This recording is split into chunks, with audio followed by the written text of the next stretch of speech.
Guys, welcome to One Piece chapter 973, titled The Kozuki Line. So this is chapter, it's the fate of the line of the Kozukis, which is at hand. So let's move forward. The cover page of this chapter has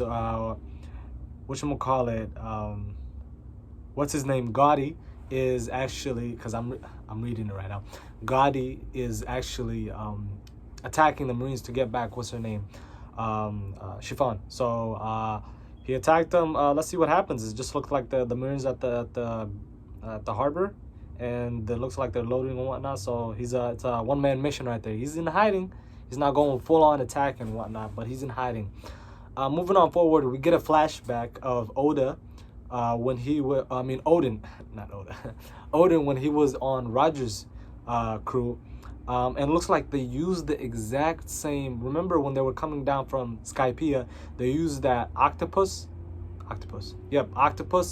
that like inflated and turned into like a hot air balloon, and they were coming down with it. Looks like they're using the exact same octopus, and that's interesting because that seems like the only way to get down from that place is that octopus, I think, in a sense. So Luffy is literally taking step by step the same footsteps that Roger took.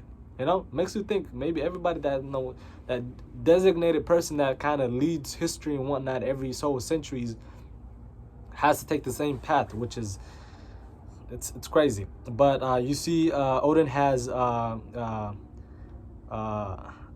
his kids, and looks like he's showing them the world and whatnot. And he said, Momonosuke, look, this is the world, and this is nothing like Guano. So it's good. You see Roger, Momonosuke, Hiyori, Shanks, everybody's there, and he's just showing them the world and whatnot. And there's a moment where Odin comes up to Momonosuke. Mind you, this kid is like maybe 2-3 years old, maybe not 2, like 5 years old or so, like that. And he tells him, hey, Momonosuke, what type of girls you like, my man? You know what I'm saying? Father to son, a father to son type of thing. And then you see Rayleigh, he's like, what? I don't think he's ready for that yet, Then after that, you see him saying, you need to cut off your enemies' heads just like a certain type of fish. The translation says chikua. So it's like a tube-shaped fish paste cake. So it's not even like an actual fish. So it's like a cake that's shaped like a fish, which is awesome. So he said, you got to cut them like that. And Shank is on the side like, what type of training is this? What's wrong with this guy, So they come back, and Odin is telling them, about he's talking about the minks and whatnot, how them and the Kozuki are linked throughout history and whatnot, and that they're going to play an important role in the future when the time comes. And one of the scabbards says, actually, what do you mean, Odin Smile? What do you mean by what time? He said, hey, the time means the time, when the time comes. And then we move on to the next page where we see little cute Hiyori playing the little guitar, the shamisen, and she's hitting them tunes, and Oda's like, oh my god, that's beautiful, and she calls it I think the name she gave the piece was the Princess of the Moon. A lot of people speculated that the Kozuki clan, because their whole symbol and logo is a moon, there's a big role. This moon, Oda does not just put certain things in the story for no absolute reason. So the moon is definitely going to play some type of big role later on down the line, or maybe even in this arc right here. But she calls it the Princess of the Moon. And then he's like, oh my god, that's good. And she's like, I'm still improving, Dad. It's going to be awesome. And he said, I'm proud of you. He said, maybe you could play that at my funeral when I die. And then we cut to the next scene. The whole family, Hiyori, Momonosuke, and the wife and they're all in the bath, having a bath, and you see Hiyori on the side crying, and then Odin is like, hey, Momonosuke, be nice to your sister. And he's like, Dad, it's not me. He's like, what do you mean it's not me? It's from what you said earlier. How he told her that you're gonna play that when I die. Imagine telling that to your 3-year-old child right there, that's just trying to play some music. That's kind of sad right there. They say, hey, it's a joke. Now, so that was a flashback. now we go to the present in the story where we left off, where the scabbards were running away to Curry to go to Momonosuke and Lady Hiyori and all that stuff. So they go over there and they get attacked by some of Kaido's men and whatnot, riding those dinosaur-looking things at the beginning of Wano, where those guys that were trying to take out Luffy were riding those things, and the little dinosaur thing that was. I think those two men were riding. They were trying to kidnap Tama, so they get that. But luckily, what's her name? The Shinobu had the weapons, their swords ready. So I think it's her. It looks like it's her, and who else is right there? Yeah, Kinemon is there, and some other scabbards are there, and she gives them the swords, and they attack and they defend the he defends against the beast pirates easily. So moving on, she asked him a kind of sad thing in a sense, right? She said, "Hey, King-sama, do you think I could also be one of Oden-sama's vessels?" And he said, "Hey, we didn't even ask for it. We just became it because we felt like it, So it's kind of telling her, hey, if you feel like, Oden-sama is important to you and you feel like you want to become his vessel, then you go ahead. By all means, go ahead. It's not like says you got to sign a paper and, get an interview and whatnot, You just become Oden's vessel because, you admire the man and whatnot and what he stands for. Then we get a kind of, like last chapter we found out why Inuyasha and Nekomamushi hate each other, or why they were fighting, And we get the reason is basically, one of them thought that if the cat didn't, instigate Kaido on them, they would have not died. And the other one is saying, well, you're a pussy, basically. The cat is calling the dog a pussy because you're not supposed to be afraid of them and whatnot. And they're fighting in the middle of running away and whatnot.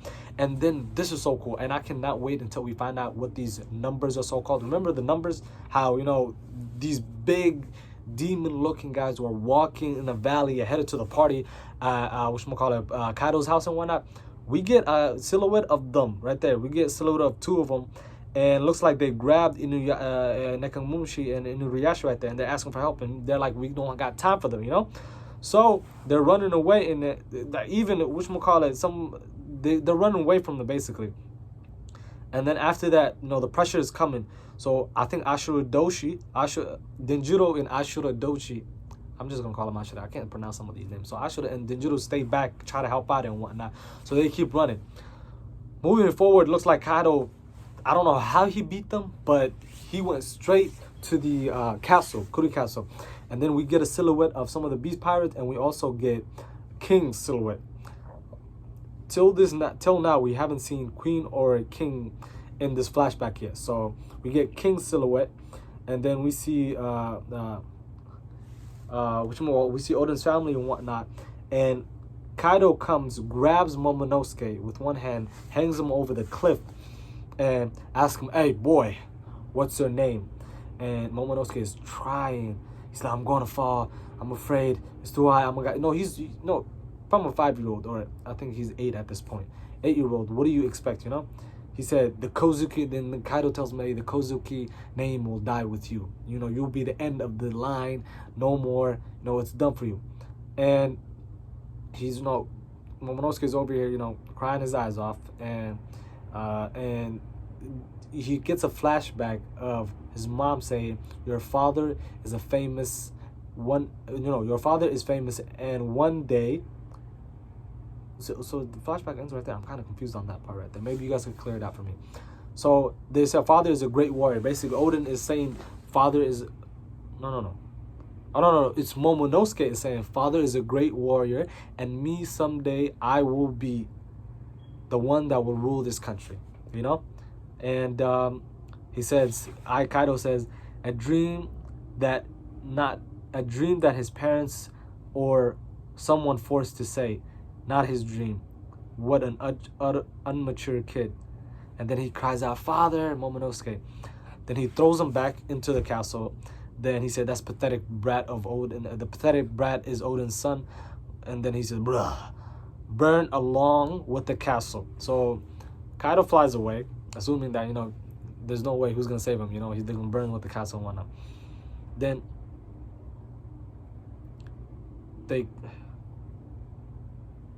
looks like Kinemon they come in and then they say Lady Hiyori, Lady To, I mean, yeah, Lady Toki and Lady Hiyori. So they come in, and they say, "Oh, are you okay?" And this is where we picked off from the chapter a while back, where we get the the whole scene that was kind of silhouetted at the beginning, and they say, "All of you come here. I need to tell you something." The future, and then we get the little flashback right there where she tells them about, "I'm gonna send you out to the future and whatnot. Times are rough right now." So they go to the which we'll call it. Lady Hiyori is taken. Kawamatsu takes Hiyori. We get that they dive. They go. I think they go to the back of the castle, jumps off the cliff, goes underwater, and takes her and tells her to hold her breath. So they exit through there, and then she sends the scabbards to the future right there. And then after that, Lady Toki, what she does is she gets on a horse, and then runs out the front castle and runs. And then she goes to the square, and then we get a scene. It's Kuri. It's nighttime. So this is like after the whole thing and whatnot. It's a couple hours later, and it's nighttime, and then we get an elderly lady saying it's getting dark, and the kid says, "Grandma, I'm scared. This is different from the other nights." And then it says at the end, the Kozuki family, Lord Odin, we were being punished for not believing in them. This will be the start of a forever night, dark times where the sun will no longer rise. So whenever I see this, basically, I don't know if we have some Game of Thrones fans, but remember the long night, the dark night and whatnot, the Ice King and whatnot are gonna come. So basically, it's kind of similar to this right there. There's gonna be a long night that's gonna set on the Wano Kuni, which we call people, and then we get the famous prophecy. She comes in the middle of the town, and then she lays out the prophecy. And then we see one of whatchamacallit, the Beast Pirates getting a gun ready. So this is where now we get a confirmation that Toki is actually dead. And some people are speculating that she might be Hiyori and her might be switching and whatnot. No, this is where we get the confirmation. She said, "Make your wish come true." Okay. She said, "Make her wish come true." So basically, she's gonna make Odin's wish come true. He told her, last chapter, 20 years from now, that's when the Great War will start, and that's when somebody will come that will defeat Kaido. So this is what she said: "The hope that after 20 years of endless moonlit nights, 9 shadows will bring a blinding sunrise." And then we hear the gunshot, and Lady Toki, somebody screams, "Lady Toki," and she falls. So that's when she dies right there. Then we move on to the Pharaoh capital. I think this is like the next day or so. And then we hear Orochi saying, "I told you to boil the water. It's already boiled." Lord Orochi, is one of his servants, says, "It's not hot. If you want me to go into room temperature, it's not hot. You want me to go into room temperature water?" Okay. So he's asking for a hotter water. I don't know why. And then we got to see, one of the servants, she puts her hand in it and it kind of burns her a little. She said, "Ouch. It's hot. The water is very hot. Be careful or you will burn." He says, "Shut up, I'm cold. I can't stop shaking. Bring the bones of the Kozuki samurai." So he's afraid. This is where he stood. This is the start of his 20 long year,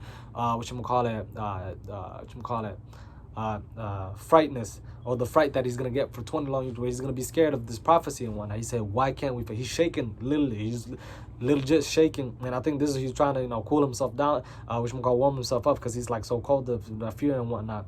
He said, "Why can't we find the bones?" Because they couldn't find the remains, because Kinemon and some of the other scabbards got sent to the future, and Inuyasha and Denjiro stayed back. Kawamatsu stays with Lady Hiyori, Toki. So no, Hiyori.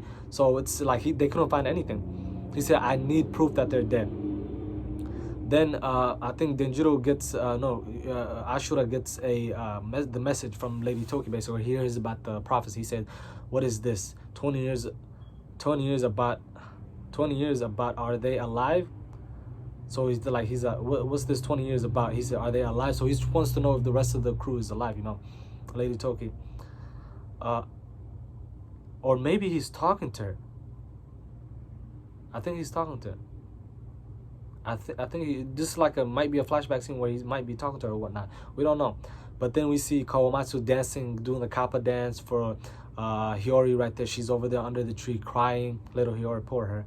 And then we get a scene in the middle of the woods in I think an old house somewhere, and we hear somebody crying, and it is Denjiro, and he has a face on him. I'm talking about, he has. I think we've seen this face before too. This like almost reminds me of the face that whatchamacallit, Sabo did when he found out that whatchamacallit, Ace died and whatnot, and he got his memories back. He's making that same face right there. He goes crazy. And then on this scene, it like some time passes right now. So basically time passes. It was spring right there. Yeah, it looked like summer or spring when we got that scene. Now fast forward, it's snowing. Or he could be in a different area because Wano does have different temperatures and whatnot. So it could be a different area, but it's snowing right now. And then we get, at first when I read this, I thought it was two different people. But what I feel like happened is, out of the stress and whatnot, his hair color completely changed. It went from black to white right now. It's completely changed. And then we go to the, fast forward, we go to the flower capital, and then we say somebody that said, hey, you look filthy. Are you from around here? So Denjiro's walking in the capital, and my boy completely changed. And he said, take me as your... So basically, he beats up a couple of thugs, and then they say, take me as your underling. What's your name? And he said, Kiyoshiro. So now we get our confirmation that my boy Kiyoshiro is actually Denjiro. So that clears out the whatchamacallit, the ways right there. And now we're gonna get an understanding of why, some of the scabbards and whatnot couldn't recognize him. Kiyoshiro family. So fast forward, we get a scene between him and Orochi. He said, Kiyoshiro family, I've heard a lot. You want to protect me, he said. And he says, it would be an honor, Shogun Orochi. Money, woman, army, I will take care of and bring and be in charge of everything you need. And he bows his head, and now he has the whole afro thing going on. Not even the afro, the haircut, the hairstyle that he has. And people are like amazed by him. They're like, this guy's amazing. Who is this? He's sharp, he's skilled. And then this is where we get the persona and the character Kiyoshiro. And then he puts his presence filter. So right now what he's doing, he's filling in the gap that Hyogoro placed right there. So they say a person to replace Hyogoro. The flower capital is now protected by the Kiyoshiro family. So he builds some underlings and builds the Kiyoshiro family.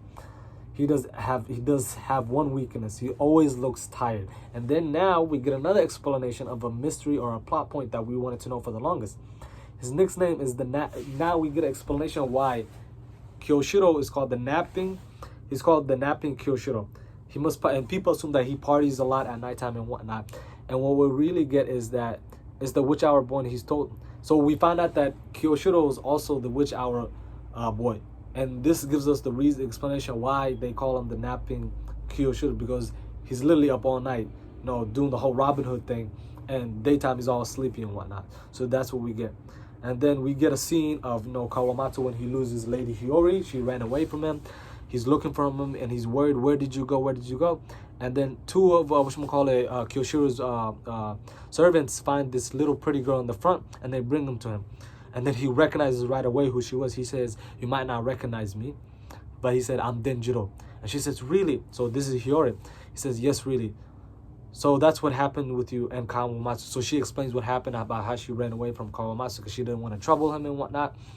And then he says, my appearance was changed by a monster called rage. So from the frustration and the anger and the rage, he literally completely physically and mentally and personality-wise, he changed himself right there.